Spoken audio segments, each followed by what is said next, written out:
ہم کریں گے ہر مظلوم کی حمایت۔ السلام علیکم، میں ہوں حرین فاطمہ اور آپ دیکھ رہے ہیں حمایتی نیوز HD چینل۔ نظر ڈالتے ہیں آج کی اہم خبروں پر۔ اقوام متحدہ نے غزہ کو قحط زدہ قرار دیتے ہوئے کہا ہے کہ علاقے کے کچھ حصوں میں وہاں کے مکین شدید بھوک اور پیاس کا شکار ہیں۔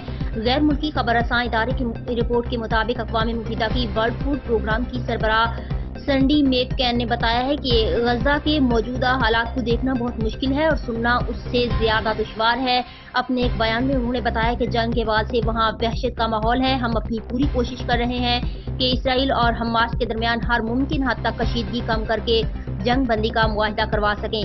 انہوں نے کہا کہ اس وقت غزہ کی پٹی کے کچھ حصے شدید قحط سالی کا شکار ہیں اور یہ صورتحال بہت تیزی کے ساتھ جنوبی علاقوں کو بھی اپنی لپیٹ میں لے رہی ہے۔